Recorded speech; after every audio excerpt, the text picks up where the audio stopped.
Good evening and thanks for tuning in. I'm Ann Powell, the WJTS News. The Jasper Police Department is asking for the public's help in identifying a box truck and driver. The truck is white and has no markings on the side. It was last seen at a gas station on the south side of Jasper on Wednesday, August 11th at approximately 7:45 in the morning. A picture is posted on our website, WJTS.tv. If you have any information, call the Jasper Police Department at 812-482-2255 or remain anonymous by calling the tip line at 812-481-COPS. Forbes Foods is planning to expand and renovate their facility in Huntingburg. Forbes Foods approached the Huntingburg City Council about their latest expansion and renovation process on Tuesday evening. The project is estimated to cost around $32.5 million to complete. It will expand automation and add additional 22,000 square feet to the west side of the current building. The project's main focus will be on improving yields for breast meat, wing meat, and white trimmings. Modernizing the plant will also provide added benefits to safety and help retain 640 jobs. However, this will also reduce the size of labor, which will take away around 22 jobs. The council introduced an ordinance authorizing the issuance of taxable economic development bonds for the project, which is the first step in the process. The next step for the project is a public hearing before the Huntingburg Economic Development Commission on August 17th, which will decide if the project qualifies for the bonds.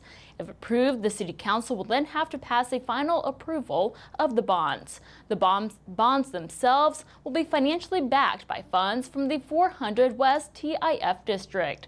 Forbes Foods has agreed to a 11 to 12-year payback schedule for the bonds. City Attorney Phil Schneider stated that the bonds will not extend the current 400 West TIF District, which is scheduled to end in 2034. Provided that everything is approved, Forbes plans to begin their construction in September and hope to have the expansion completed by September 2022. Several southwestern Indiana counties moved up an advisory level for COVID-19. Gibson, Posey, Orange, and Perry counties are now in the red designation. This means that there is a very high positivity and community spread of COVID-19. The state health department will talk with local health officials, providers, school and elected officials about what actions should be taken. These could include restricting the size of social gatherings and events, limiting visitation in jails, hospitals, and closing senior citizen centers, advising those who are at a higher risk to stay home, rescheduling elective hospital procedures, and restricting attendance at K-12 extracurricular activities such as at sports and music events to only participants, coaches, and support staff.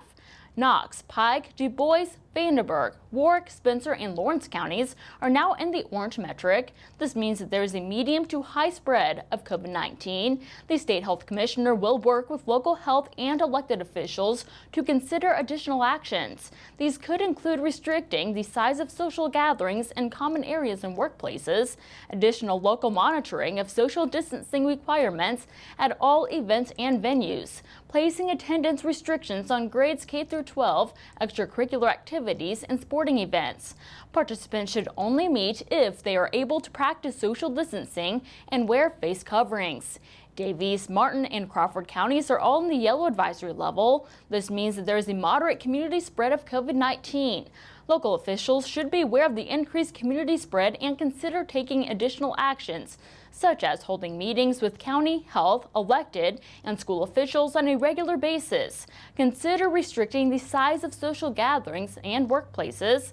School officials should also review their plans for face coverings and social distancing for all school extracurricular activities and assemblies. For more information and for a county metric map, head to coronavirus.in.gov. Du Bois County lost a special member of the community this week. 66-year-old Ronald Lee Ron Henke of Holland passed away on Monday, August 19th, with his loving wife by his side. Henke was part of the first graduating class of Southridge High School and graduated in 1973. During his senior year band class at Southridge, he met the love of his life, his wife, and Ship from Huntingburg. They recently celebrated their 41st wedding anniversary. Henke also graduated from Indiana University in 1977 with a bachelor's degree in business. After this, he began working at Holland Dairy, his family's business. He stayed in the dairy business until 2013 when he retired from Prairie Farms, formerly known as Holland Dairy. Funeral services will be held at 11 a.m. on Saturday, August 14th at Holland United Methodist Church, with a burial to follow in the church cemetery in Holland. Friends may call for visitation at the Holland United Methodist Church in Holland from 3 until 8 p.m. on Friday, and also at the church 1 hour prior to the funeral service on Saturday. The American Red Cross is looking for volunteers on the ground to help during emergencies. Volunteers are needed to support disaster shelters by helping with reception, registration, food distribution, dormitory, information collection, and other vital tasks inside the disaster shelters. The Red Cross is also looking for volunteers who can work in the disaster shelters to address the people's health needs and provide hands-on care in alignment with their professional licensure. For more information, you can visit our website, WJTS.tv. The organization is also seeking disaster action team members. Local disaster action teams provide 24-hour emergency response to local disasters such as home fires, ensuring that those affected have access to the necessities like food, water, and shelter and clothing.